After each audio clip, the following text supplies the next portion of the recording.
We are, as a species, addicted to story. Even when the body goes to sleep, the mind stays up all night, telling itself stories. Jonathan Gottschall. நாம் ஒரு இனமாக கதைகளுக்கு அடிமையாகிவிட்டோம். உடல் தூங்கச் சென்றாலும் மனம் இரவு முழுவதும் விழித்திருந்து தனக்குத்தானே கதைகளைச் சொல்லிக்கொண்டே இருக்கும்.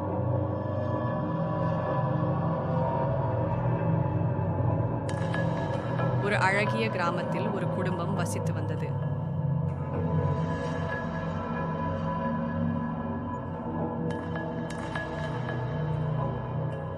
தன்னுடைய கணவர் நோய் காரணமாக இறந்துவிட்டார்.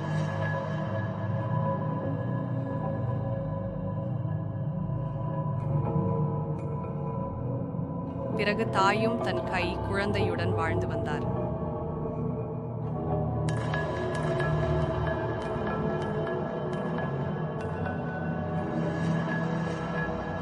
விவசாய கூலிக்கு செல்வார்.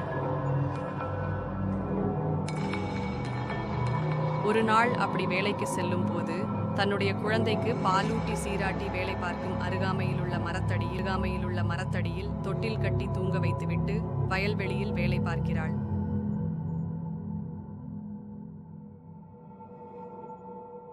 வேலை கொண்டிருக்கும் போது திடீரென்று குழந்தை அழுகும் குரல் கேட்கிறது.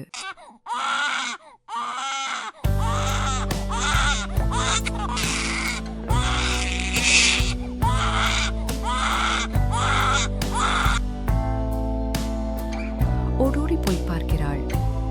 குழந்தை பக்கமாக ஒரு தடித்த பாம்பு போகிறது. குழந்தையின் அழுகுரல் நின்றுவிட்டது. பேச்சு மூச்சு இல்லை. வாயில் நுரை வழிந்திருக்கிறது. குழந்தை இறந்து விட்டது.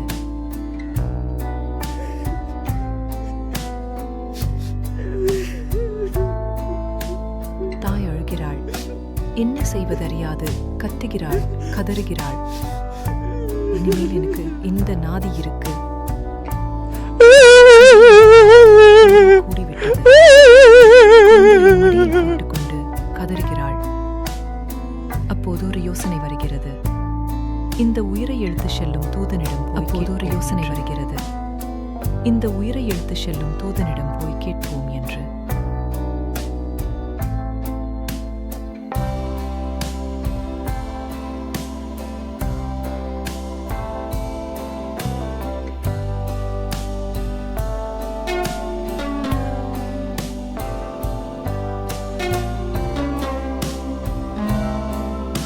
தூதன் செல்லும் வழியை அங்கும் இங்குமாக அலைகிறாள், கேட்கிறாள், ஓடுகிறாள்.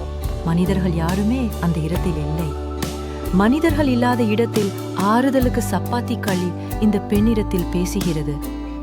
என்ன விஷயம் பெண்ணே? இது போல உயிரை எடுத்து செல்லும் தூதனை பார்த்தாயா? ஓ, பார்த்தேனே. பெண் சொல் கதறுகிறாள். அதற்கு சப்பாத்தி களி சொன்னது, என்ன கட்டிப்பிடித்து ஒரு முத்தம் கொடுப்பாயா? அதற்கு அந்த பெண் எதையும் யோசிக்காமல் தன்னுடைய பிள்ளைக்காக அந்த சப்பாத்தி களியை கட்டி முத்தம் கொடுக்கிறாள். ரத்தம் பீரிடுகிறது. உடம்பெல்லாம் முள்ளு குத்துகிறது. வழியால் துடிக்கிறாள். அப்போது கள்ளி சொன்னது, இந்த வழியாத்தான் தூதன் சென்றார்.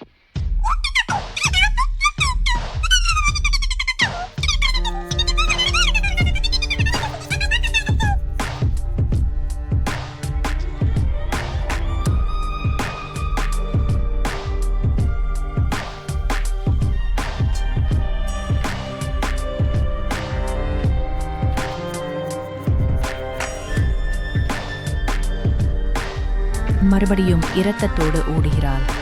கண்ணுக்கு எட்டிய தூரம் ஆட்களே இல்லை. வழியில் ஒரு நீரில்லாத வற்றிய கிணற்றை பார்க்கிறாள். என்ன பெண்ணே? கிணறு பேசுகிறது. கதறுகிறாள் அந்த தூதன். எந்த பக்கம் போனார்? அதற்கு கிணறு சொன்னது, நான் தண்ணீர் இல்லாமல் வறண்டு கிடக்கிறேன். உன் கண்ணீரால் என்னை நிரப்பு என்கிறது. அந்த பெண் எதையும் யோசிக்காமல் தன்னுடைய பிள்ளைக்காக அந்த கிணற்றை அழுதழுது கண்ணீரால் நிரப்புகிறாள். பிறகு கிணறு சொன்னது, இந்த வழியாக தான் தூதன் சென்றார்.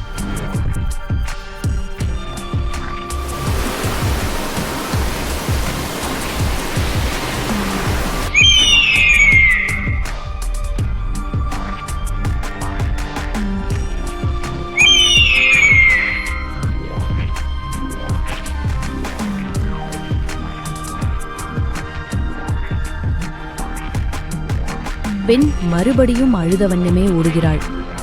வழியில் ஒரு கழுகை சந்திக்கிறாள். என்ன பெண்ணே, அவ்வாறு கேட்கிறாள். அந்த கழுகு சொன்னது எனக்கு தெரியும். அப்படியானால் எனக்கு ரொம்ப பசியா இருக்கு. அதனால் உன்னுடைய அழகான கண்களை கொடுத்தால் நான் சாப்பிட்டு விட்டு வழியை சொல்லுவேன். அதற்கு அந்த பெண் எதையும் யோசிக்காமல் தன்னுடைய பிள்ளைக்காக கதறுகிறாள். கண்களை கொடுக்கிறாள். பிறகு கழுகு வழியை சொன்னது. அதோ பார், ஒரு தோட்டம் தெரிகிறது. அங்கே போனால் நீ தேடியது கிடைக்கும் என்று கழுகு சொன்னது.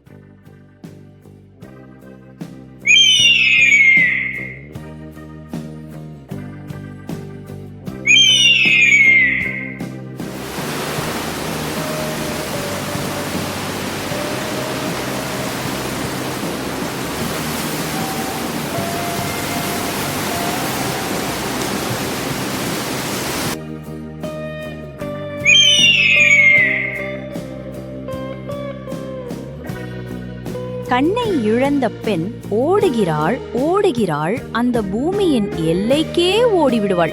அங்கே போய் பார்த்தால் ஒரு 1000 மரங்களை கொண்ட பெரிய தோப்பு. அங்கே ஒரு மரம் பேசுகிறது. இங்கே இருக்கும் 1000 மரங்களில் ஏதோ ஒரு மரத்தடியில் உன் மகனின் உயிர் இருக்கிறது கண்டு பிடித்துக்கொள். ஒவ்வொரு மரமாக தொட்டு தொட்டு பார்க்கிறாள். விரைவில் கண்டுபிடித்து விடுகிறாள்.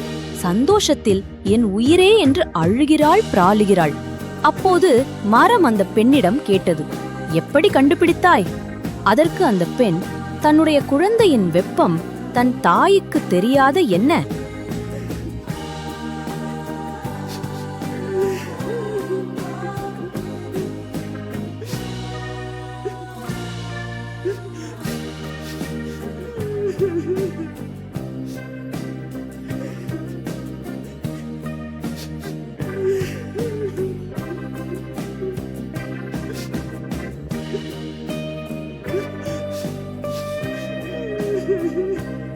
தாயின் அன்பு, அன்னையின் பாசம் ஒரு கதையானது. ஒரு நல்லொழுக்கத்தையோ அல்லது வாழ்க்கை பாடத்தையோ கற்பிக்கும் நோக்கத்தை கொண்டுள்ளது என்பதை குறிக்கிறது. இந்த கதை தன் கணவனையும் மகனையும் பறிகொடுத்த நமக்கு யார் இருக்கா? இந்த உலகில் நாம் எதற்காக வாழ வேண்டும்? மகனை எப்படியாவது காப்பாற்றிட வேண்டும் என்று நினைக்கும் தாயின் உள்ளம்தான். தாயின் பாசம், அன்பு எல்லாமே